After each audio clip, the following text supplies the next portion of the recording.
Shalom Israel, it's Kazawan, and the name of this video is The Book of Enoch is Phony. I'm doing this video because people keep asking me if the Book of Enoch is of the Most High or not. So we're going to see in this video. Now I know a lot of people are not going to like this video because a lot of Israelites love the Book of Enoch. But if you love the truth, then we got to humble down to the truth when we hear it. So here's the first thing. People always say the Bible talks about the Book of Enoch. No, it doesn't. The Bible never says anything about a Book of Enoch. The only thing the Bible says is that the man Enoch prophesied. It doesn't say anywhere that he wrote a book. Let's read the verse. Jude chapter 1 verse 14. It says, "And Enoch also, the seventh from Adam, prophesied of these, saying, Behold, the Lord cometh with 10,000s of his saints." So here we have a record of a prophecy that Enoch gave. But it doesn't say anything at all about Enoch writing a book. See, we know that Enoch was a prophet, and therefore his prophecies would have been passed down orally from generation to generation. That's how Jude knew what Enoch said. But Jude did not say that Enoch wrote a book. He said that Enoch prophesied. So people have to stop saying that the Bible talks about the Book of Enoch, because it doesn't. Now, the Bible does mention other books that we no longer have. For example, the Book of the Wars of Yahweh, and the Book of Jehu, the son of Hanani, and others as well. But notice, the Bible calls them books. There is no mention in the Bible of a Book of Enoch. Again, all it says is that Enoch prophesied. So now that we got that out the way, let's go into this book and look at some of the many problems inside of it. This is the Book of Enoch, chapter 6, verse 1. It says, "And it came to pass, when the children of men had multiplied, that in those days were born unto them beautiful and comely daughters." Now before we read on, I want to establish what time frame this is in the Bible, because that's going to be very important later on. Let's go to Genesis chapter 6, verse 1. It says, "And it came to pass, when men began to multiply on the face of the earth, and daughters were born unto them." So, this is the same thing we read in the Book of Enoch, chapter 6. So the Book of Enoch, chapter 6, verse 1, is the same time frame as Genesis chapter 6 verse 1. That's very important. Now, let's go back to the Book of Enoch. This is chapter 6 verse 1. It says, "And it came to pass, when the children of men had multiplied, that in those days were born unto them beautiful and comely daughters." Verse 2. "And the angels, the children of heaven, saw and lusted after them, and said to one another, Come, let us choose us wives from among the children of men, and beget us children." So these angels look down from heaven, and they see these beautiful women on the earth, and they start to lust after them. Verse 3. "And Semjaza, who was their leader, said unto them, I fear ye will not indeed agree to do this deed, and I alone shall have to pay the penalty of a great sin." So supposedly, this angel named Semjaza, who was the leader, was scared that the other angels wasn't going to go through with the plan to leave heaven and come down to earth to sleep with the women. Watch this, verse 4. "And they all answered him and said, Let us all swear an oath, and all bind ourselves by mutual imprecations not to abandon this plan, but to do this thing. Verse 5. Then swear they all together and bound themselves by mutual imprecations upon it. So, this group of angels supposedly all swore on an oath to go through with this plan. Let's see how many angels agreed to this.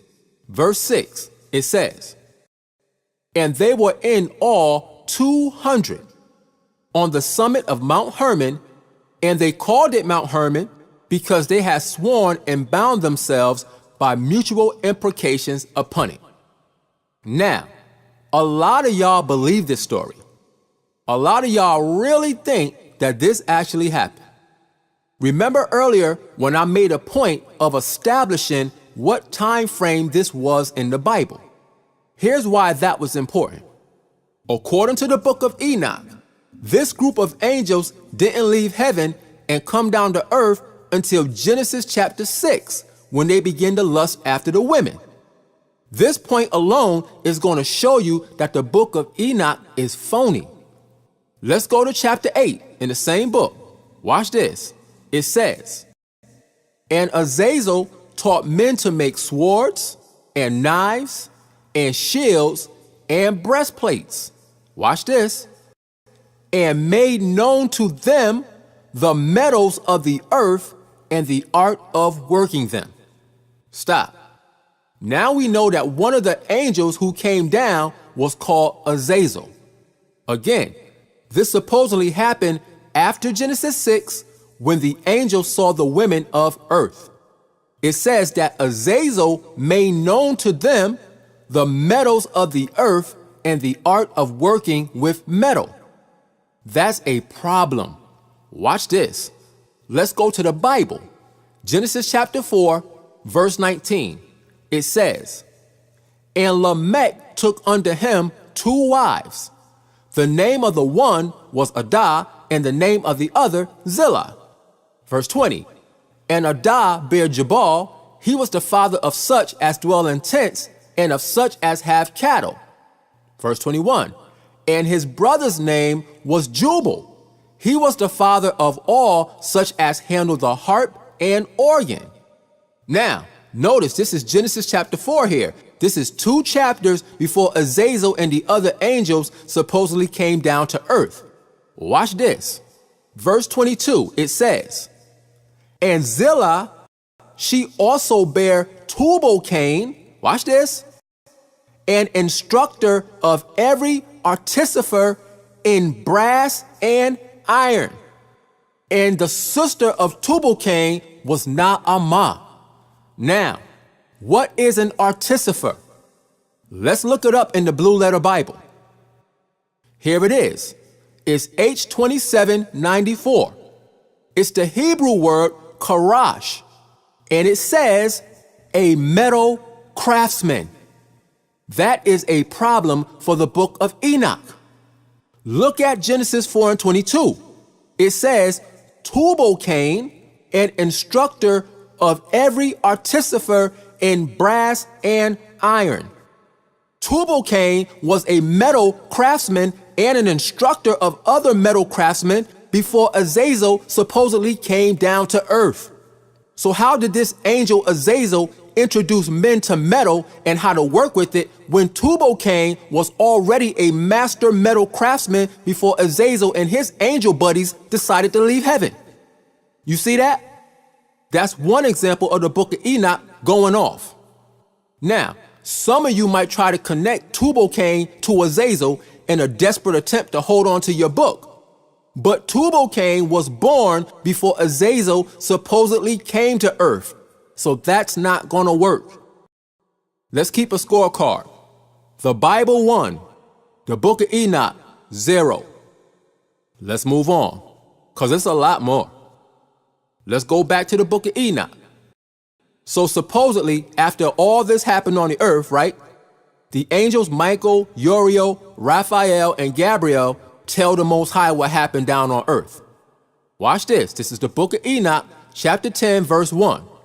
It says, then said the Most High, the Holy and Great One spake, and sent Uriel to the son of Lamech and said to him, verse 2, Go to Noah and tell him in my name, hide thyself, and reveal to him the end that is approaching, that the whole earth will be destroyed. And a deluge is about to come upon the whole earth, and will destroy all that is on it. So the Most High sends the angel Uriel to warn Noah about the flood that's coming. Verse 3, it says, And now instruct him that he may escape and his seed may be preserved for all the generations of the world. Verse 4, And again, the Lord said to Raphael, watch this, Bind Azazel hand and foot and cast him into the darkness. So the Most High tells the angel Raphael to bind the wicked angel Azazel and cast him into darkness. It says, And make an opening in the desert, which is in Judea, and cast him therein. Now I could deal with that ridiculousness, but I'm just going to get to the point. Let's jump down to verse 8. Now this is supposed to be the Most High talking to the angel Raphael. It says, And the whole earth has been corrupted through the works that were taught by Azazel. Watch this. It says, To him ascribe all sin. So the Most High just told the angel Raphael that the whole earth was corrupted because of the wicked angel Azazel. And then he said that Azazel was responsible for all sin. That is another major problem for the Book of Enoch. Why? Remember, this all happened during Genesis chapter 6. So how can all sin be blamed on Azazel when the Bible teaches that all sin is the result of what happened in the garden with Adam and Eve? The situation in the garden took place back in Genesis chapter 3. But according to the Book of Enoch, Azazel and his angel buddies wasn't even down here yet. This is a horrible mistake. Let's go to the Bible, Romans chapter 5, verse 12. It says, Wherefore, as by one man sin entered into the world, not because of Azazel, it says by one man. Who is that man? It's Adam. Watch this. It says, And death by sin. Here it is. And so death passed upon all men, for that all have sinned. So according to the Bible, sin is the result of what happened in the garden. Eve sinned when she disobeyed the Most High, then Adam followed behind her, and the result was that sin passed on to all men. This happened 3 chapters before Azazel supposedly came down to earth. So how is Azazel responsible for all sin? He's not. The Book of Enoch is phony. It's not real. Before I keep going, let me explain why the Book of Enoch was written in the first place. See, the Bible doesn't go into details about everything that happened, but people want to know everything that happened. So the Book of Enoch was written in an attempt to fill in the blanks of the Bible. However, the Bible was written through the Spirit of the Most High, but the Book of Enoch wasn't, so it fails horribly at what it's trying to do. Now, it might sound good to those who don't diligently seek it out, but when you put it to the test, it fails miserably. Again, people accept the Book of Enoch because they want to know what the Most High didn't tell us. But that type of curiosity can cause you to develop itching ears. Let's go to 2 Timothy 4:3. Here it is. It says, For the time will come when they will not endure sound doctrine. See, a lot of people are not satisfied with the truth of the Bible. They want more information. It says, But after their own lusts, a desire to know more than what the Most High revealed, it says, shall they heap to themselves teachers, watch this, having itching ears. See, a lot of Israelites have itching ears. They want to hear about the other stuff that the Bible didn't say. So they find themselves a teacher that will tickle their ears with the Book of Enoch and other books out there too that's way off. Then, when someone shows them that a lot of those books are off based on what the Bible says, what do? Verse 4, it says, and they shall turn away their ears from the truth. Watch this. And shall be turned unto fables. And that's why a lot of people love the Book of Enoch, because it's full of fables. And people love fairy tales, but they don't want the simple truth. See, they want to be entertained. Let me show you something. The Book of Enoch talks about this wicked angel Azazel that supposedly caused all these problems. But Azazel is not even a real angel. The Bible tells us who Azazel is. Watch this. This is Leviticus chapter 16, verse 6. It says, and Aaron shall offer his bullock of the sin offering, which is for himself, and make an atonement for himself and for his house. Verse 7, and he shall take the 2 goats and present them before Yahweh at the door of the tabernacle of the congregation. Verse 8, and Aaron shall cast lots upon the 2 goats, 1 lot for Yahweh, and the other lot for the scapegoat. So, Aaron had to cast lots upon 2 goats. 1 goat was going to be used as an offering to the Most High, and the other goat was going to be the scapegoat. Let's look up this word scapegoat in the Blue Letter Bible. Here it is. It's H5799. And look at what it says. Azazel. You see that? So Azazel is a goat. Now, what was the point of this goat? Let's go back to Leviticus chapter 16 and pick it up at verse 9. It says, and Aaron shall bring the goat upon which Yahweh's lot fell and offer him for a sin offering. Watch this, verse 10. But the goat on which the lot fell to be the scapegoat, Azazel, it says, shall be presented alive before Yahweh to make an atonement with him. Watch this. And to let him go for a scapegoat into the wilderness. So the goat Azazel was sent out into the wilderness. Watch this. Let's go down to verse 21.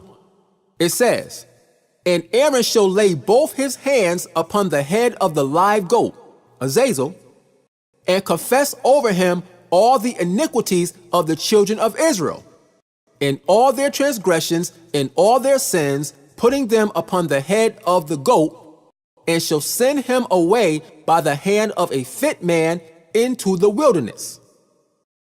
Verse 22, and the goat shall bear upon him all their iniquities unto a land not inhabited, and he shall let go the goat in the wilderness.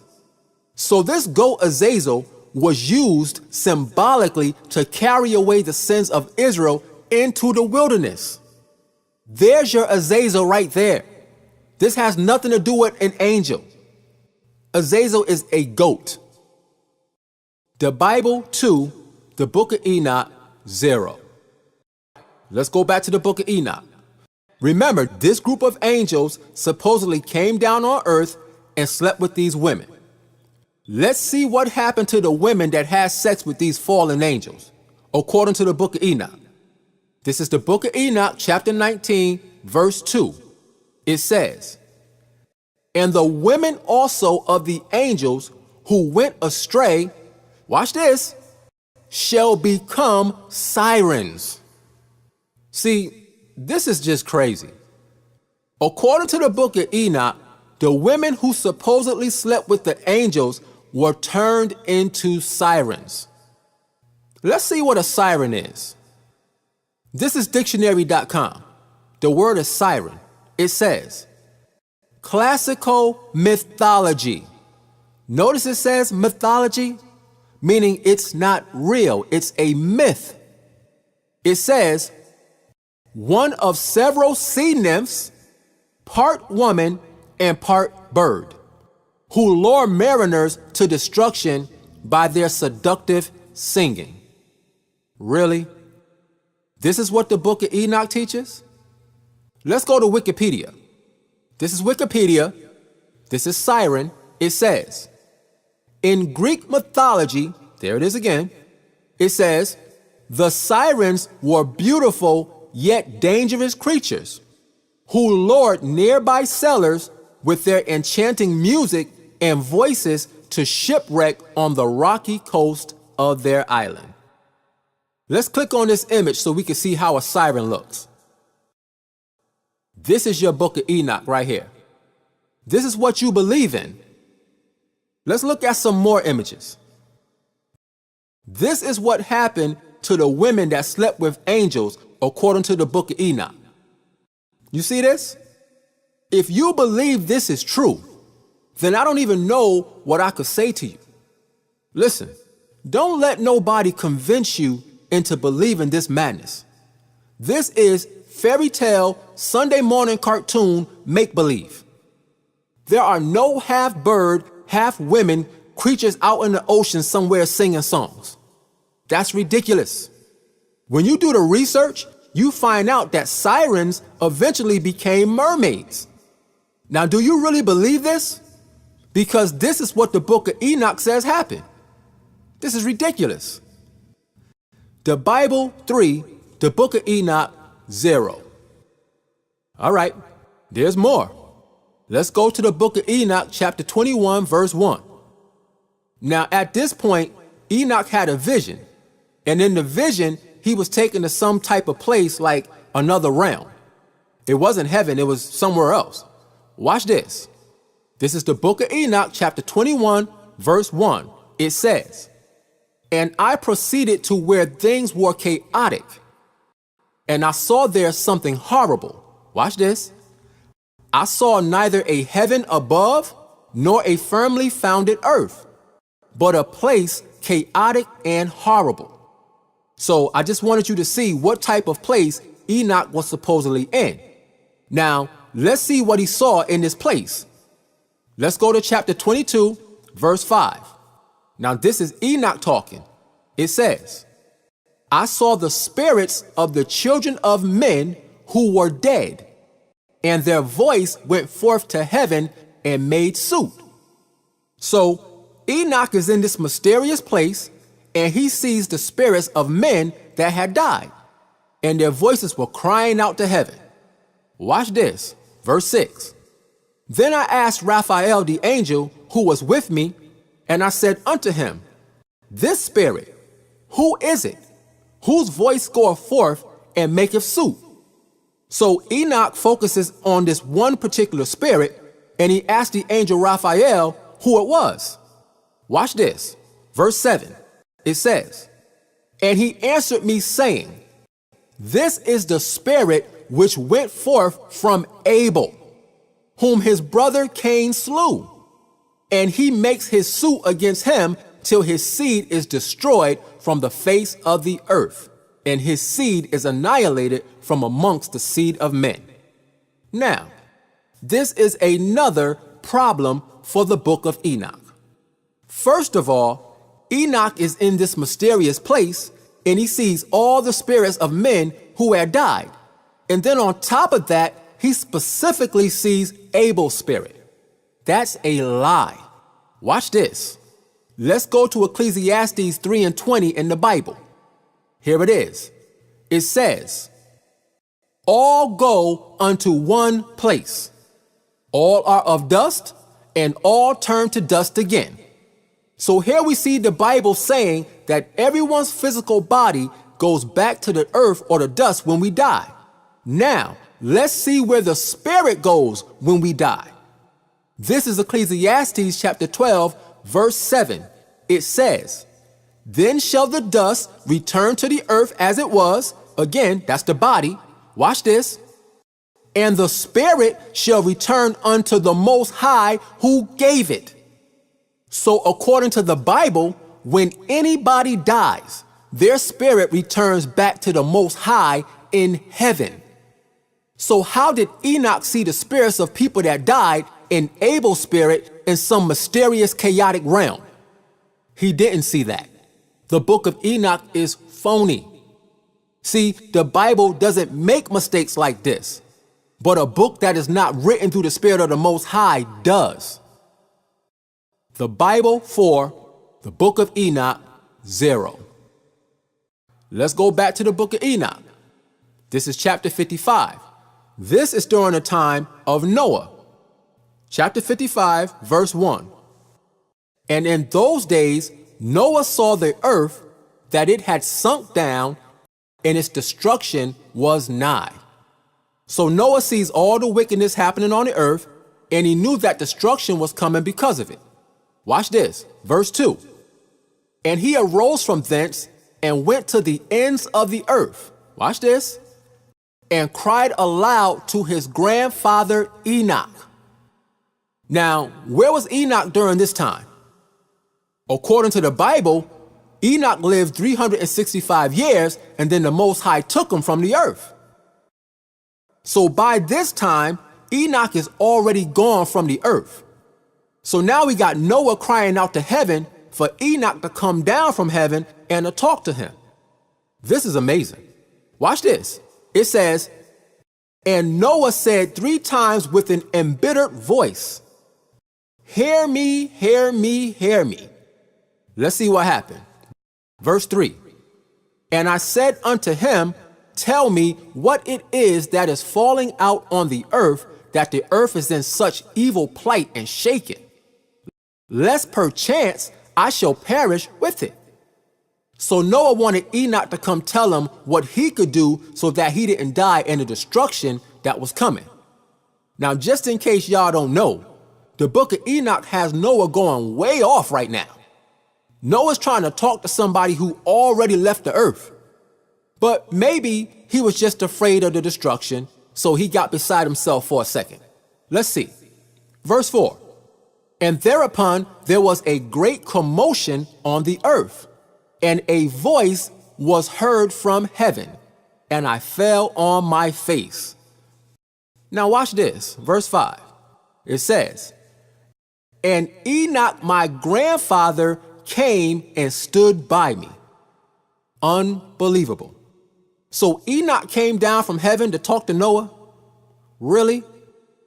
It says, and said unto me, why hast thou cried unto me with a bitter cry and weeping?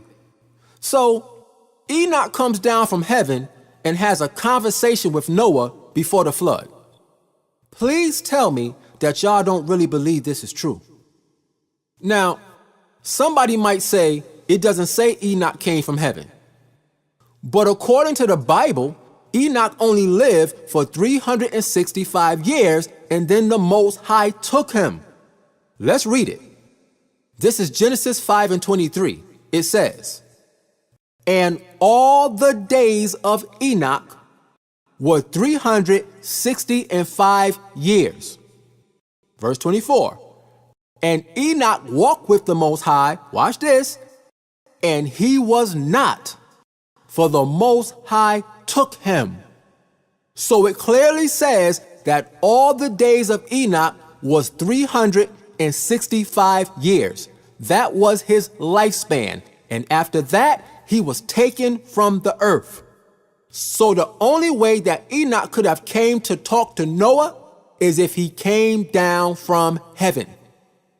Now that is a major, major problem for the Book of Enoch. Watch this. Let's go to John chapter 3, verse 13 in the Bible. It says, and no man hath ascended up to heaven, but he that came down from heaven. So now we see that somebody did come down from heaven. Was it Enoch? Let's see. It says, even the Son of Man, which is in heaven. So this is talking about Yahweh Shai, not Enoch. Now, what does it mean no man have ascended up to heaven? We know that the spirit of man returns to the Most High when a person dies because we read that earlier. But no flesh and blood goes up to heaven. Watch. This is 1 Corinthians 15 and 50. It says, "Now this I say, brethren, that flesh and blood cannot inherit the kingdom of the Most High. Neither does corruption inherit incorruption." In other words, no man in a human body can go into heaven. So Enoch could not have went to heaven with his natural body. So the only way that Enoch could have went to heaven and came back down from heaven is if he had a spiritual glorified body. Now, if that's the case, we have a major problem. Because if Enoch received a spiritual glorified body thousands of years before Yahushua did, then the whole Bible is wrong. Let's go up to verse 20. Watch this. It says, "But now is Yahushua risen from the dead, and become the first fruits of them that slept." Now, we know other people rose from the dead, even in the Old Testament times, but they always died again.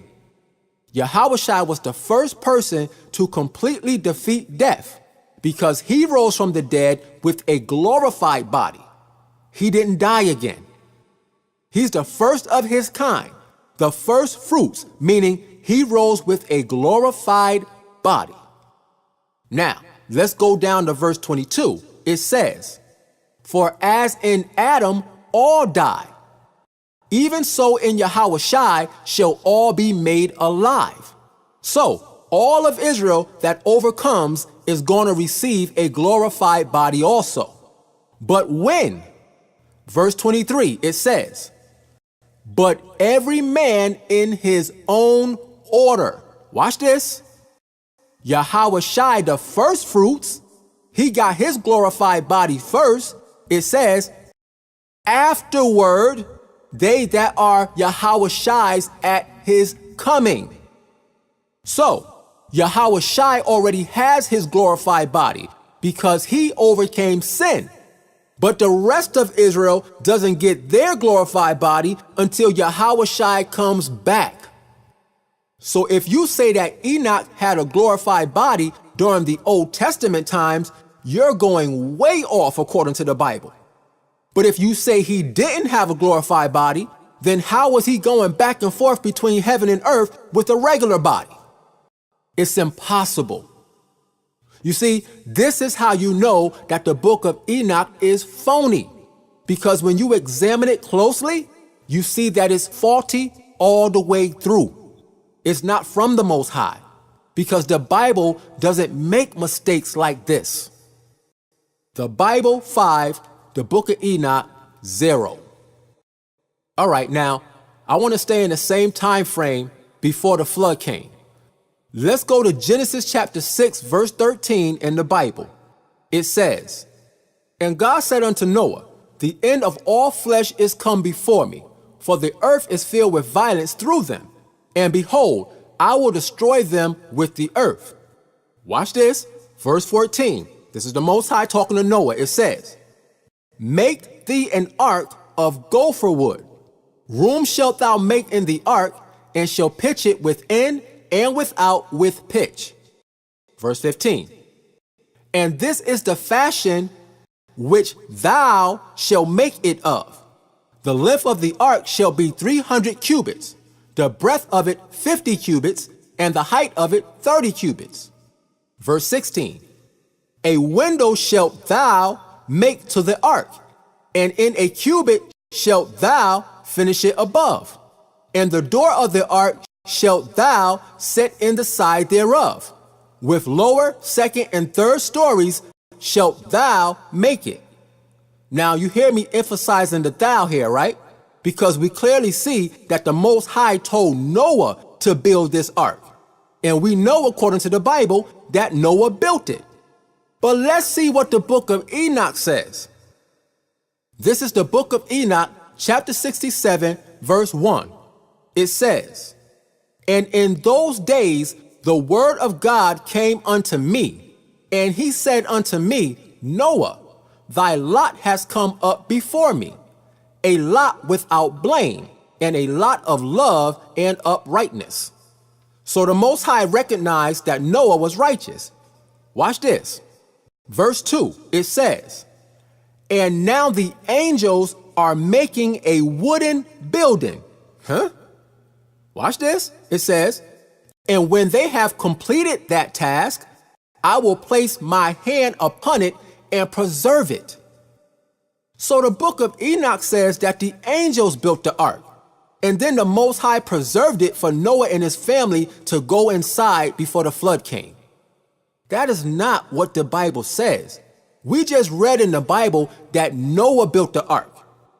Let's keep reading. It says, and there shall come forth from it the seed of life, meaning Noah and his family will come out of it after the flood was over. It says, and a change shall set in so that the earth will not remain without inhabitant.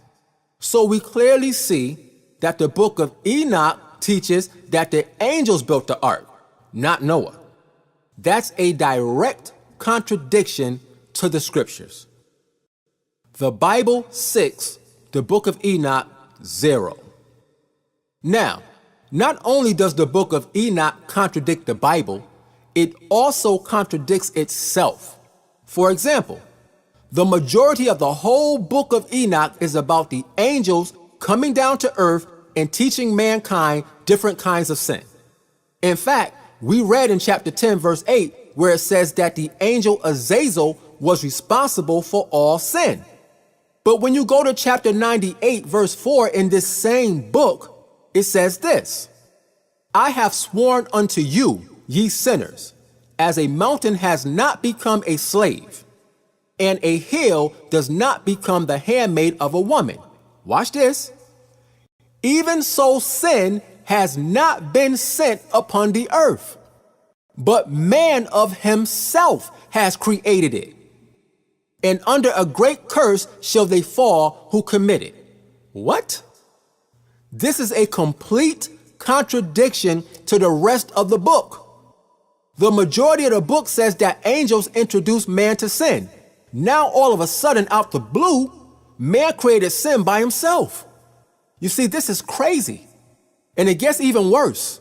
When you go to chapter 69, it gives you a list of some of the fallen angels, right? Watch this. This is chapter 69, verse 6. It says, and the third was named Gadrael. He it is who showed the children of men all the blows of death. Watch this. And he led astray Eve, and showed the weapons of death to the sons of men, the shield and the coat of mail, and the sword for battle, and all the weapons of death to the children of men. Now wait a second. I thought it said man created sin by himself. So why is this angel Gabriel in the garden tricking Eve?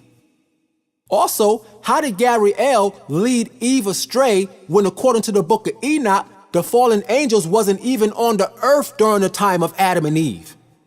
You see, this book is all messed up when you closely examine it. It's not real. Who is the real blame for sin? Is it this angel Gabriel? Is it Azazel who made the other angels swear to sleep with the women of earth? Or is it man himself who created sin? Which one is right?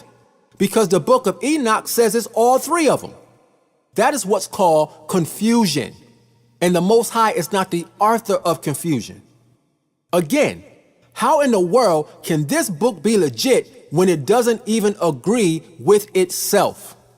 It can't be legit because the Bible doesn't make mistakes like that. I have to keep making that point. The Bible 7, the book of Enoch 0. Now, I want to go back to the time when the angels supposedly came down and slept with the women of earth, because that is totally untrue. Let me say that again. That is totally untrue. The Bible doesn't say that angels slept with women. The Bible says the sons of God slept with women. Those sons of God were men from the line of Seth. You can find the title Sons of God in reference to men multiple times in the Bible. The only real support that people have for that angel sex doctrine is this Book of Enoch. Every time I tell people that the Bible doesn't say that angels have sex with women, they always say, you got to read the Book of Enoch, Op. So today, we're going to expose that lie with the Book of Enoch. Let's go to the Book of Enoch, chapter 69. This chapter gives you a list of the names of the so-called fallen angels and some of the things that they were supposedly responsible for.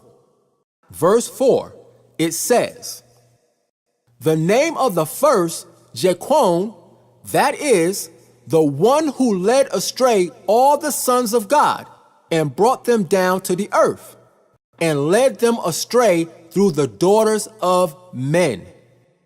So here we see that this angel, Jequon, is the one who supposedly led astray the other angels to sleep with the women of earth. That's funny though, because we read earlier in chapter 6, verse 3 of this book, that it was the angel Semjaza who led the angels to sleep with women. Let me show you again to refresh your memory.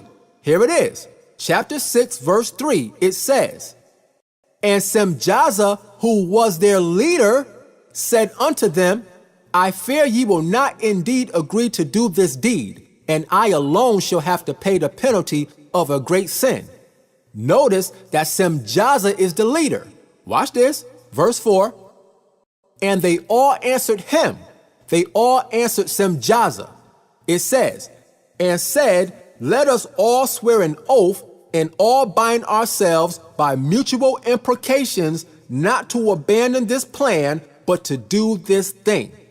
So we clearly see that chapter 6 says that Semjaza was the leader who led the other angels astray to sleep with women. But back here in chapter 69, verse 4, it says, the name of the first, Jequon, that is, the one who led astray all the sons of God and brought them down to the earth and led them astray through the daughters of men. So again, this book is ridiculous. However, let's get to the point about this angel sex lie. That's what I want to focus on. This is verse 5. It says, and the second was named Absael.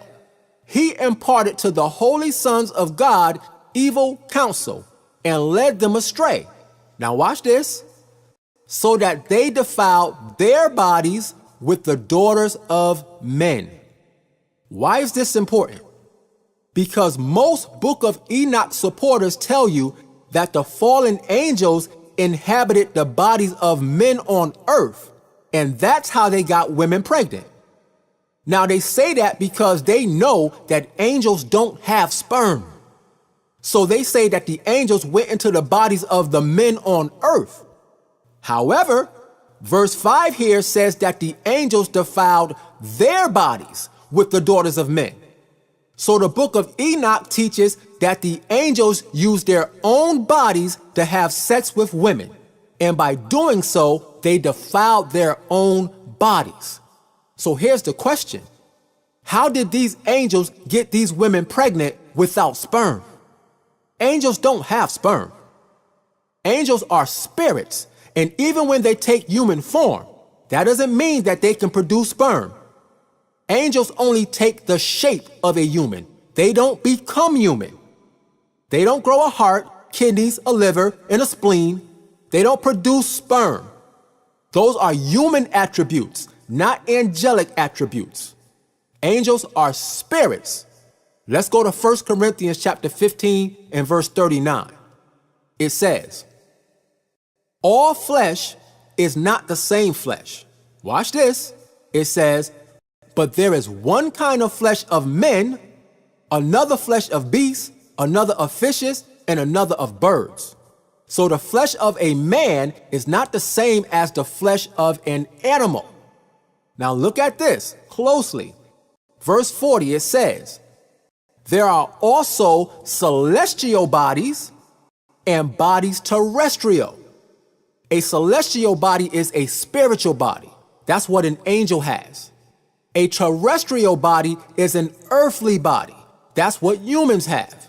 Watch this. It says, but the glory of the celestial is one, and the glory of the terrestrial is another.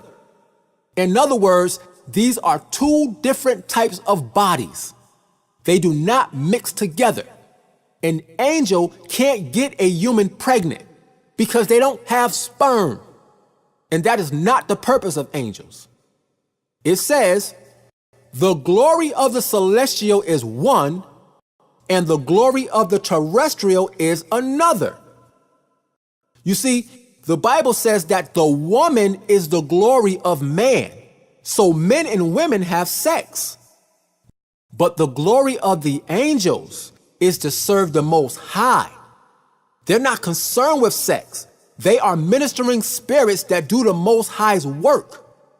Now, let me show you another reason why this angel sex doctrine doesn't make any sense at all. Supposedly, the women on earth got pregnant by these angels.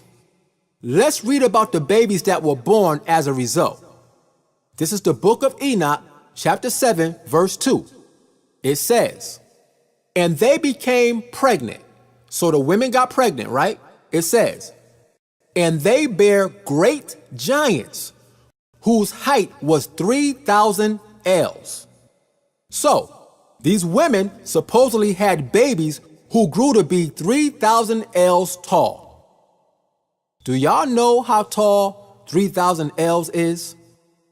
3,000 ells is 450 feet tall. Let me show you how tall that is. This is the Louisiana State Capitol building. This building is 450 feet tall. This is the height that the Book of Enoch says that the babies of the angels grew to be.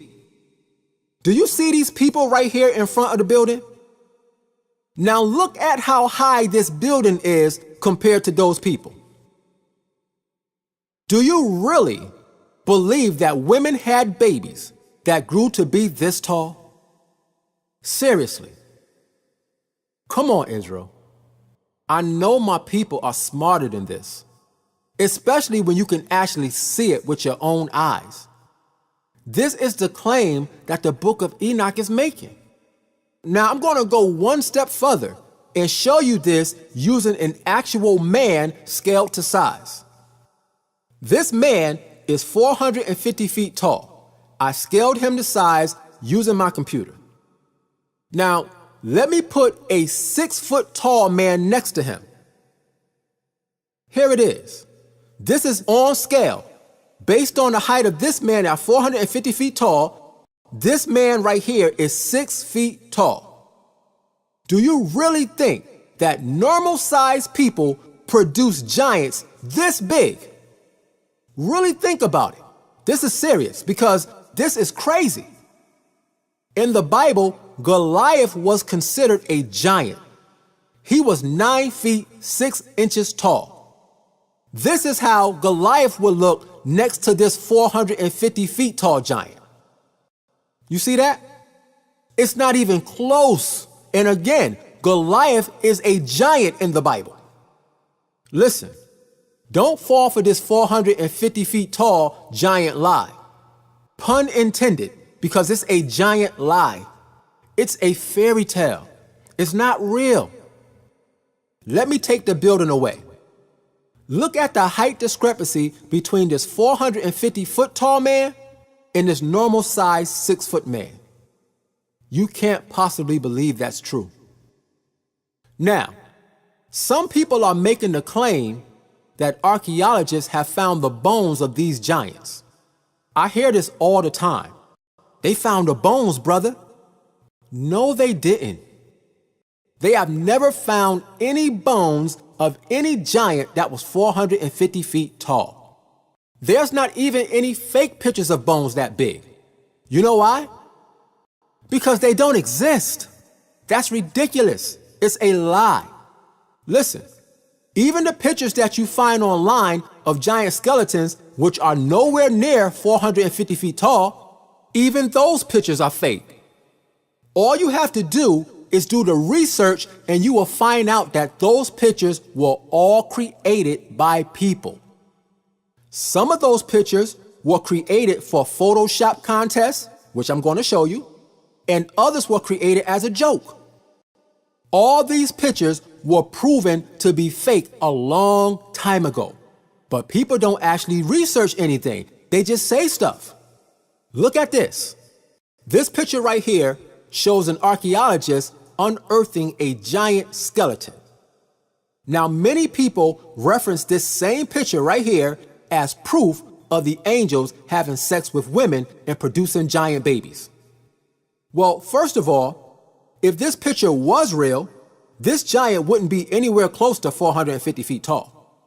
But more importantly, this picture is completely fake. Watch this. This is an article from subpages.com. The heading says, "Photos of Giants, a Hoax." It says, "On a final note, I have also come across a whole lot of photos used by Christians to prove that there were giants in the Bible." Watch this. It says, "I must warn you that if you are using any photos or videos of these to prove your theories of giants, then you will discredit your claim."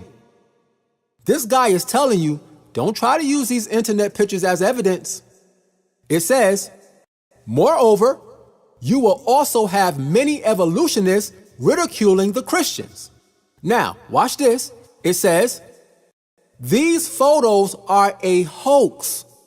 Most of these photos are from genuine excavation sites that have been altered by using sophisticated computer programs to place what seem to be gigantic skeletons within the excavations. In other words, these pictures are photoshopped." See, it's not a secret. Watch this. It says, "These were then entered in a photo contest and have been circulating in the internet for a few years." Then it gives you a link to a website that tells you all about the photo manipulation contest that these images came from, and how different media outlets put the images out without verifying the authenticity of the photos.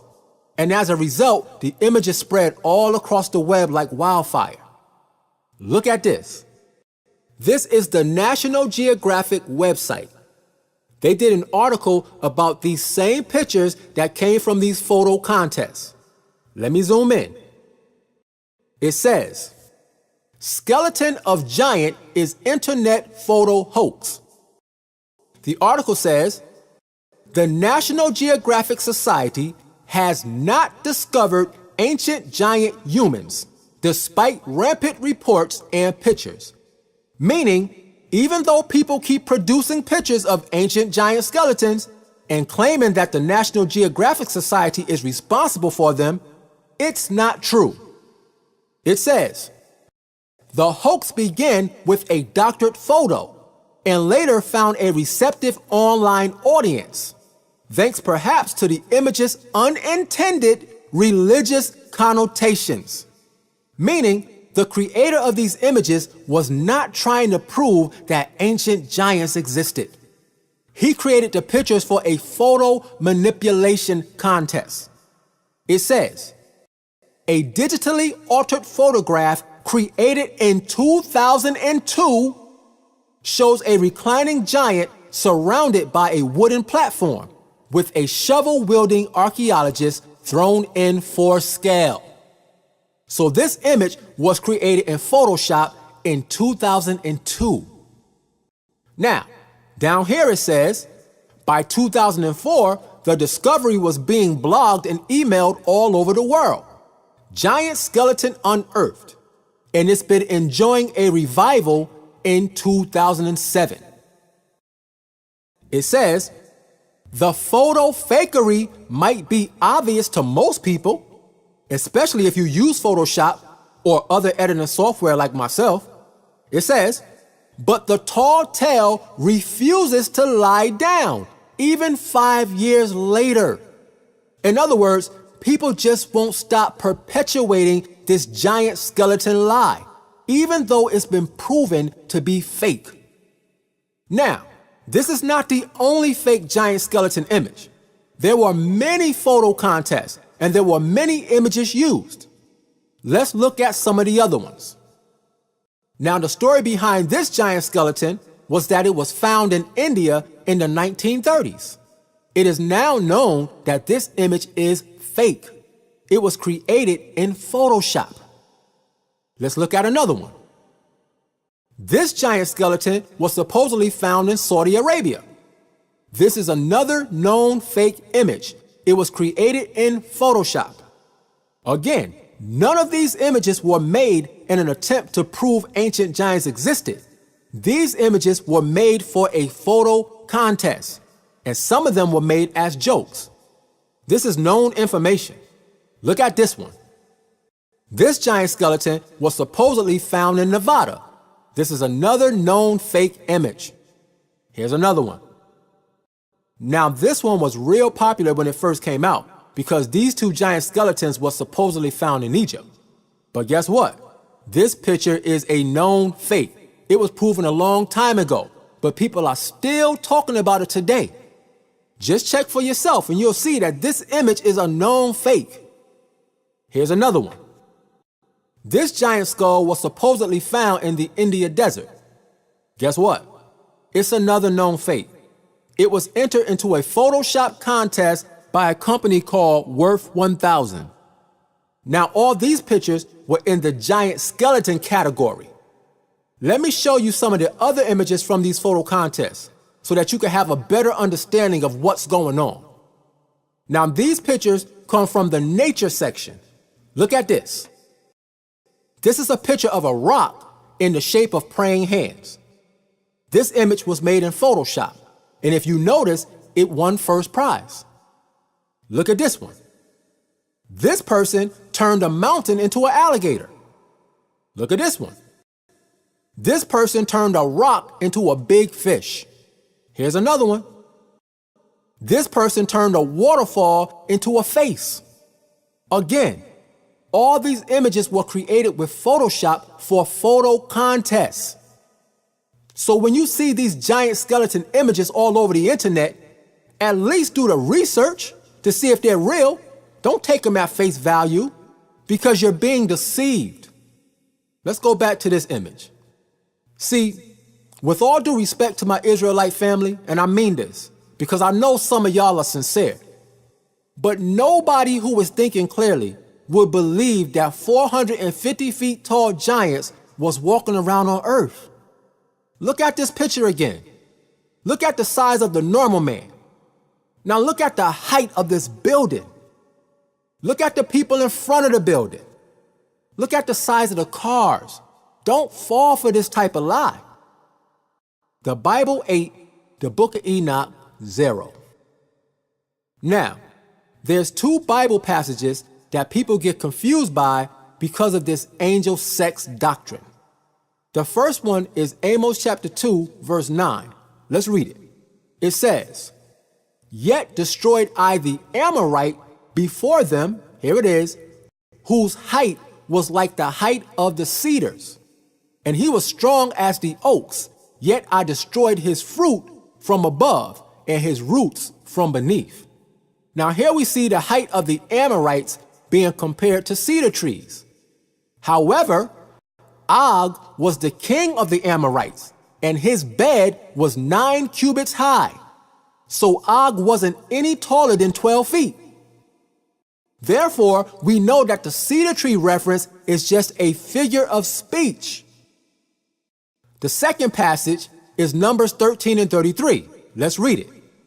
It says, "And there we saw the giants, the son of Enoch, which come of the giants, and we were in our own sight as grasshoppers, and so we were in their sight." This is also a figure of speech. It's the same thing as a basketball team with average height people on it. They walk into a gym and they see these 7 feet tall guys and they say, man, we're like ants compared to them. They're not really the size of ants. It's just a figure of speech. Listen, I have a whole video based on this one scripture. It's called Numbers 13 and 33, The Mystery of the Giants. In that video, I explain this verse in detail. I also have a video series called Angels Did Not Have Sex, Who Are the Sons of God? In that video series, I explain who the sons of God are in Genesis chapter 6. It's not talking about angels. Angels never had sex. I also have a video series called The Fallen Angel Doctrine is a Lie. The title speaks for itself. I have another video called 450 Feet Tall Giants in the Bible. Yeah, right. That video shows the ridiculousness of the ideal of 450 feet tall giants living on Earth with normal-sized people. I also have a video called The Origins of the Giants After the Flood. In that video, I explained that the giants that existed after the flood were regular men, just like the giants before the flood were regular men.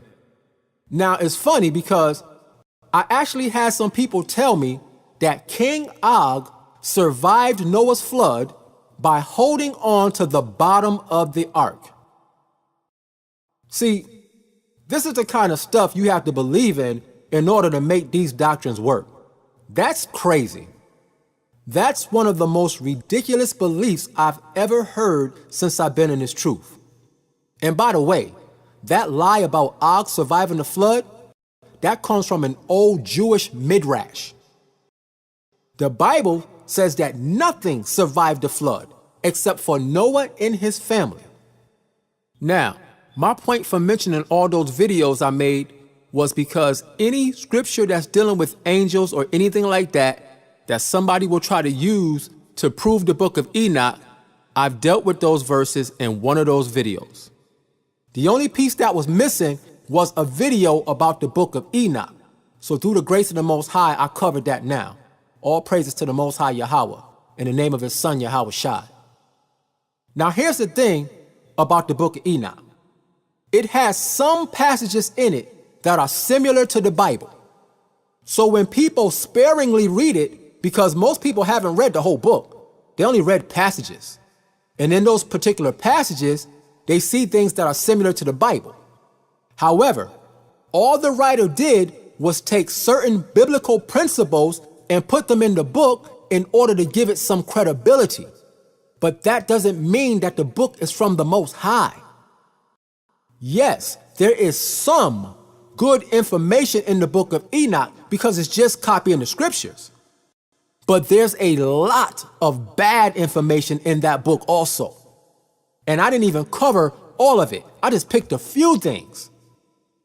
Look at this. This is James chapter 3, verse 11. It says, "Does a fountain send forth at the same place sweet water and bitter? No, because a fountain like that would be unreliable because you don't know what you're going to get." Watch this. Let's see what Yahweh Shai said in Revelation 3, verse 16. It says, "So then, because thou art lukewarm and neither cold nor hot, I will spew thee out of my mouth." In other words, it has to be one or the other. It can't be a mixture of truth and lies and still be considered holy. It's either a righteous book or it's not. And the fact that there are multiple mistakes, that proves that the Book of Enoch is not righteous. It's phony. Let's end on this last passage. This is Titus chapter 1, verse 13. It says, "This witness is true. Wherefore, rebuke them sharply, that they may be sound in the faith." Here it is, verse 14.